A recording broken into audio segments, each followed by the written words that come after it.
Spectre Senence here. I'm going to review the heavy support choices for Tyranids. And this is an interesting discussion because for me, I'm about psychology when fielding heavy support choices for Tyranids, where a lot of other Tyranid players like to see effectiveness right off the bat, and heavy support choices typically by Games Workshop 40k army choices do that. You know, you bring a tank in because it's going to destroy other tanks or wreck transports in that matter, or do lots of infantry killing damage. For me, I don't expect that out of my heavy support choices for my Tyranids, and that causes some Tyranid players to look at my army a little differently. That model being one of them is the Trigon. I don't have any Trigons or Trigon Primes because the effectiveness that I'm looking for, I think he's a little jaded for Tyranid players to kind of understand, or at least for me, is he pops out, he's got a lot of attacks, he's quick, he can do a lot of damage, but he's usually isolated. I don't really like putting units out there that are going to be by themselves that I have a hard time supporting. And once he does show up, he's going to pretty much have that issue. And he's a pretty costly model. I think he'd be valuable providing Synapse if you use a Trigon Prime, and you're kind of giving that away. So his role is a little different for me, and I don't really find him very useful in High Fleet Wraith. So I have built my model to be a Moloch, and I'll go over what I think a Moloch is. But for everybody else, really to understand for psychology, what I mean is I want them to appear dangerous and draw a lot of fire, because for a Tyranid player, you've got other selections that are doing more damage. That's pretty much cheaper. They have a lot more capacity to do that, either in numbers or they're outfitted in a better way. And the heavy support choices don't necessarily do that.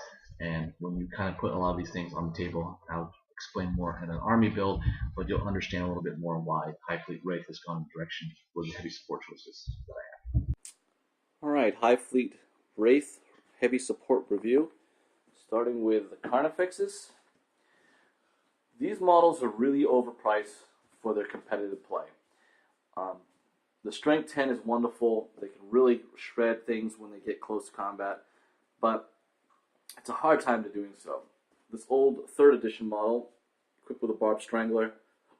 Tyranid weaponry is alright at best. Because of their low ballistic skill at 3, their weaponry is kind of limited in what it can actually do for damage if you kind of go with Venom Cannons. I like Barbed Strangler, trying to treat him as an infantry killer back at the time, but they just seem to get less and less effective. These were okay in the third edition, where they kind of when they finally got in there, they were doing a lot of damage. But now they seem to be less able to hit because of the weapon skill is low, and they're not really killing as much because they don't have generating a lot of attacks. So and this new one is really, really awesome, which is too bad that they're not able to be put in play a lot more often. You can do what you can, try to get them in, but they're just really costly. If you could drop them in, you can only drop one, so you can't go with a full brood of 3. It just makes it very difficult for it to have success with Carnifexes. 4 wounds. Most armies can have multiple shots, you know, twin linked or generating up to 4 to 6 attacks with high strength. Dark Eldor's got poison. This is going to make a lot of saves that these guys are going to have to take. So they just go away really quick.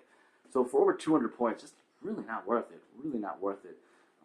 You know, considering that Predators are about 100 points. 2 rounds or so with a Predator shooting at Carnifex is really going to drop him, you know, in most cases. So the Carnifexes are not going to pay himself out, and you're looking at almost twice the price of anything of that, like a Space Marine choice. So I don't use them that much anymore. Just when I kind of want to play around with, or have a big storyboard or a big Apocalypse game, will I bring a Carnifex. This is Old One Eye. In my army of High Fleet Wraith, I have dubbed him Scar. It's an eye taken out from one of my old favorite shows. Scar is good. He's pricey still. He still has Carnifex issues in terms of getting him into combat. However, he does at least have a couple things that can make him a little bit more valuable and worthwhile. He regenerates a little bit. He regenerates on his own. No extra point cost into that, compared to what you have to do with the other Carnifexes, actually pay 30 more points for that. And he regenerates on a 5 or 6. So he can come back a little quicker in case he gets a couple more wounds on him. He's still only 4 wounds. But when he does get into close combat, he can generate a lot more attacks. Any successful hit, he gets to roll to hit again. And with Scything Talons, he has an option. So he makes that lower weapon skill a little bit more effective. So he's definitely a veteran Carnifex. So he's able to do a little bit more damage, but you got to be a little bit careful in how you deliver him to your opponent. Because once he gets in, he will do some damage, and I like him for that. But again, a little pricey, but in fun games. He was in one of my last tournaments.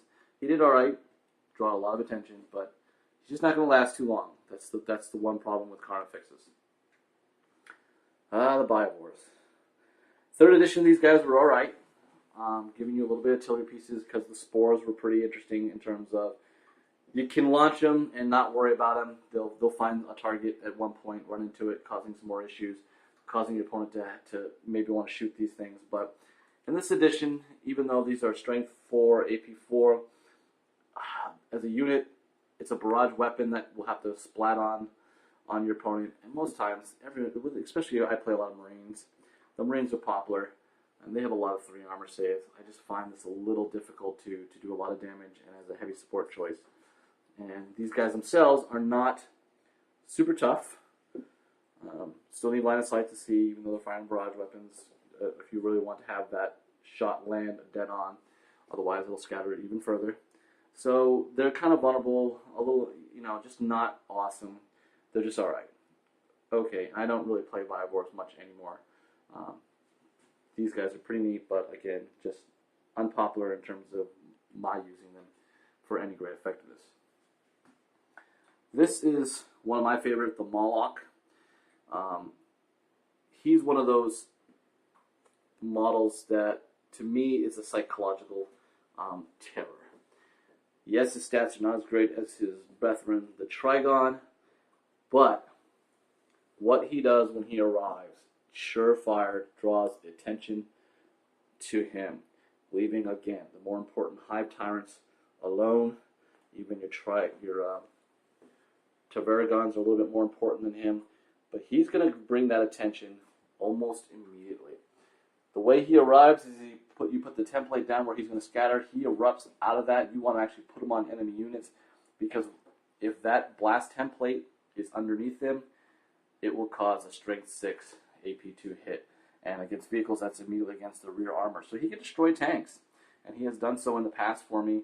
He moves the formations aside, so if your opponent is castling up, this guy disrupts him, and he causes a lot of issues. And then once the people see him, he's a 6-wound model, and they're in their battle ranks. He's going to get the attention. They're going to try to kill him. So I like that fact that that's what he's doing. He is drawing the attention away from the horde that is coming up. And if you do ignore him, he will go right after your tank, drop these attacks on the tank, and really shred that tank apart. So he has to be taken care of, and he's already in your enemy ranks. So I really enjoy using the Moloch for that. One good note, a couple other Tyranid players have told me, which I haven't had a lot of trial yet with him yet, because I've been playing a lot of smaller games, but in the bigger games, take the Moloch and put him on the table to start. Let him burrow turn 1.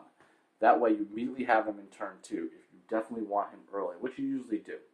So I think that's a good technique to use the Moloch. Don't put him in reserve. Start him on the table turn 1. Burrow in, and then immediately come up in turn 2. He doesn't go back into reserve. What he does is just, now he's available to start popping up and back again. He's also that great model to contest. If he's still alive, and you have an objective far distance away, burrow him in that turn before, and then the next turn come out and you're immediately contesting the objective. So the Moloch has a lot of range and a lot of play. If you have opponents that do certain things, you're going to get a lot of play out of this one.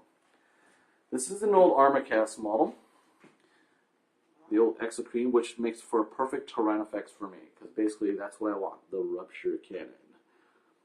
That is Strength 10, Assault 2. And the terrain effects is he is the big battering ram in my army. I put him in front of the horde because he's got 6 wounds, 2 plus armor save. I give him regeneration, and he is going to take the pounding. And with a Venom Thorpe nearby, he's got that 5 plus cover save. So this guy's a big wedge, and as you can see, he's a big blocker of line of sight, kind of protecting other monstrous creatures behind him, and you let him take the pounding. And if you think of the concept with that gun, he's got a good chance with 2 shots to bust open the opposing tank, because it's strength 10. So this one will start taking away the dangers to your Tyranid monstrous creatures. And he has to be contended with. Not much in close combat, but for the shooting aspect of what for the Tyranids need, the Tyrannofex is definitely very good. Very good addition model. Alright, that's Hive Fleet Wraith Heavy Support.